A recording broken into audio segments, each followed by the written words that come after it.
ನವರಾತ್ರಿಯ 5ನೇ ದಿನ ನಾವು ಯಾವ ದೇವಿಯನ್ನು ಪೂಜಿಸಬೇಕು, ಯಾವ ಹೂವು ಅರ್ಪಿಸಬೇಕು, ಯಾವ ನೈವೇದ್ಯ ಇಟ್ಟು ಪೂಜಿಸಬೇಕು, ಮುಖ್ಯವಾಗಿ ಯಾವ ಮುಹೂರ್ತ ಬಹಳ ಶ್ರೇಷ್ಠ ಎಂಬುದನ್ನು ಈ ವಿಡಿಯೋದಲ್ಲಿ ತಿಳ್ಕೊಳ್ಳೋಣ.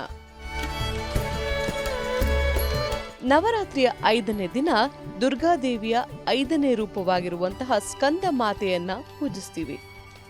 ಸ್ಕಂದ ಮಾತಾ ಅಂದ್ರೆ ಸ್ಕಂದನ ತಾಯಿ ಅಂತ ಅರ್ಥ. ಸ್ಕಂದ ಅಂದ್ರೆ ಎಲ್ಲರಿಗೂ ಗೊತ್ತಿರೋ ಹಾಗೆ ಕಾರ್ತಿಕೇಯ ಅಥವಾ ಸುಬ್ರಹ್ಮಣ್ಯ ಅಂತ ಕೂಡ ನೀವು ಕರಿತೀರಿ. ನವರಾತ್ರಿಯ 5ನೇ ದಿನ ಸ್ಕಂದ ಮಾತೆಯನ್ನ ಪೂಜಿಸೋದ್ರಿಂದ ವ್ಯಕ್ತಿ ಆಧ್ಯಾತ್ಮಿಕ ಬೆಳವಣಿಗೆಯನ್ನ ಹೊಂತಾನೆ ಅನ್ನೋ ನಂಬಿಕೆ ಇದೆ. ಹಾಗೆ ಯಾರೆಲ್ಲ ಸಂತಾನ ಭಾಗ್ಯ ಇಲ್ಲ ಅನ್ನೋ ನೋವಲ್ಲಿದ್ದೀರೋ ಅವರು ಒಳ್ಳೆಯ ಮನಸ್ಸಿನಿಂದ ಈ ತಾಯಿಯನ್ನ ಆರಾಧಿಸಿದ್ದೇ ಆದಲ್ಲಿ ಸಂತಾನವನ್ನ ಕೂಡ ಕರುಣಿಸ್ತಾಳೆ ಅನ್ನೋ ನಂಬಿಕೆ ಇದೆ. ಈ ದೇವಿ 4 ಕೈಗಳನ್ನ ಹೊಂದಿದ್ದು 2 ಕೈಯಲ್ಲಿ ಕಮಲ ಹಿಡಿದಿದ್ರೆ 1 ಕೈಯಲ್ಲಿ ಅಭಯಹಸ್ತ ಹಾಗೂ ಮತ್ತೊಂದು ಕೈಯಲ್ಲಿ ಕಾರ್ತಿಕೇಯನನ್ನ ಹಿಡಿದಿರುತ್ತಾಳೆ. ಸಿಂಹದ ಮೇಲೆ ಕುಳಿತಿರ್ತಕ್ಕಂತಹ ಸ್ಕಂದ ಮಾತೆ ತನ್ನ ಬಲತೊಡೆಯ ಮೇಲೆ 6 ತಲೆಯುಳ್ಳ ಕಾರ್ತಿಕೇಯನನ್ನ ಕೂರಿಸಿಕೊಂಡಿರುತ್ತಾಳೆ. ಇನ್ನು ನೈವೇದ್ಯ ಬಗ್ಗೆ ಮಾತಾಡೋದಾಯ್ತು ಅಂತಂದ್ರೆ ಸ್ಕಂದ ಮಾತೆಗೆ ಬಾಳೆಹಣ್ಣು ಅಂದ್ರೆ ತುಂಬಾ ಇಷ್ಟ. ನೀವು ಬಾಳೆಹಣ್ಣನ್ನ ನೈವೇದ್ಯವಾಗಿ ಅರ್ಪಿಸಬಹುದು, ಇಲ್ಲವಾದಲ್ಲಿ ಬಾಳೆಹಣ್ಣಿನ ರಸನ ಕೂಡ ಅರ್ಪಿಸಬಹುದು. ಇನ್ನು ಹೂವಿನ ಬಗ್ಗೆ ಮಾತಾಡೋದಾದ್ರೆ ದೇವಿಗೆ ದಾಸವಾಳ ಹೂವು ಅಂದ್ರೆ ಬಹಳ ಇಷ್ಟ. ಹಾಗೆ ಇಂದಿನ ಈ ತಾಯಿಗೆ ನೀವು ಕೆಂಪು ಬಣ್ಣದ ದಾಸವಾಳ ಹೂವಿನಿಂದ ಅಲಂಕಾರ ಮಾಡಬಹುದು. ಬಿಳಿ ಬಣ್ಣದ ಬಟ್ಟೆ ಧರಿಸಿ ನೀವು ಪೂಜೆ ಮಾಡಿದ್ರೆ ಸರ್ವಶ್ರೇಷ್ಠ. ಹಾಗೆ ಯಾವ ಮುಹೂರ್ತದಲ್ಲಿ ಪೂಜೆ ಮಾಡಿದ್ರೆ ಸರ್ವಶ್ರೇಷ್ಠ ಅಂತ ನೀವು ಯೋಚಿಸ್ತಾ ಇದ್ದೀರಾ ಅಂದ್ರೆ ಈ ಟೈಮನ್ನ ನೆನಪಿಟ್ಕೊಳ್ಳಿ.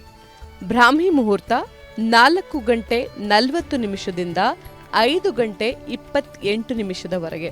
ಆ ಒಂದು ಮುಹೂರ್ತ ತಪ್ಪಿದ್ದಲ್ಲಿ ಬೆಳಗ್ಗೆ 6 ಗಂಟೆ 16 ನಿಮಿಷದಿಂದ 7 ಗಂಟೆ 45 ನಿಮಿಷದವರೆಗೆ ನೀವು ಪೂಜೆ ಮುಗಿಸಬಹುದು.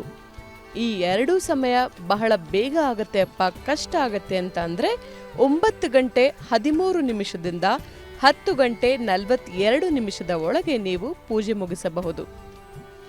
ಇನ್ನೂ ತಡವಾಗಬೇಕು ಅಂತಂದ್ರೆ ಖಂಡಿತವಾಗ್ಲೂ ಅಭಿಜಿತ್ ಮುಹೂರ್ತ ಸರ್ವಶ್ರೇಷ್ಠ. 11 ಗಂಟೆ 47 ನಿಮಿಷದಿಂದ 12 ಗಂಟೆ 34 ನಿಮಿಷದ ಒಳಗೆ ನೀವು ಪೂಜೆ ಮುಗಿಸಿ. ಕಾರಣಾಂತರದಿಂದ ಬೆಳಗ್ಗೆ ಪೂಜೆ ಮಾಡಲು ಸಾಧ್ಯವಾಗಲಿಲ್ಲ, ಸಂಜೆ ಮಾಡಬೇಕು ಅಂತಿರೋರು ಗೋಧೂಳಿ ಸಮಯ ಅಂದ್ರೆ 6 ಗಂಟೆ 5 ನಿಮಿಷದಿಂದ 6 ಗಂಟೆ 29 ನಿಮಿಷದ ಒಳಗೆ ಪೂಜೆ ಮುಗಿಸಬಹುದು. ನವರಾತ್ರಿಯ ಈ ನವದುರ್ಗೆಯರು ನಿಮ್ಮ ಜೀವನದಲ್ಲಿ ಸಂತಸವನ್ನ ತರಲಿ. ನಮ್ಮ ಚಾನೆಲ್ಗೆ ಹೊಸದಾಗಿ ಬಂದಿದ್ದೀರಾ ಅಂತಂದ್ರೆ ಸಬ್ಸ್ಕ್ರೈಬ್ ಮಾಡೋದನ್ನ ಮರಿಬೇಡಿ. ಅನುಕ್ಷಣದ ಸುದ್ದಿಗಳಿಗಾಗಿ ವಿಸ್ತಾರ ನ್ಯೂಸ್ ಯೂಟ್ಯೂಬ್ ಚಾನೆಲ್ ಸಬ್ಸ್ಕ್ರೈಬ್ ಮಾಡಿ. ಹೊಸ ಸುದ್ದಿಗಳ ನೋಟಿಫಿಕೇಶನ್ಗಾಗಿ ಬೆಲ್ ಐಕಾನ್ ಕ್ಲಿಕ್ ಮಾಡಿ. ಲೇಟೆಸ್ಟ್ ಅಪ್ಡೇಟ್ಸ್ಗಾಗಿ www.vistaranews.com ವೆಬ್ಸೈಟ್ಗೆ ವಿಸಿಟ್ ಮಾಡಿ. ಅಂಗೈಯಲ್ಲೇ ಜಗತ್ತಿನ ಸುದ್ದಿ ತಿಳಿಯಲು ವಿಸ್ತಾರ ನ್ಯೂಸ್ ಕನ್ನಡ ಆಪ್ ಡೌನ್ಲೋಡ್ ಮಾಡಿ.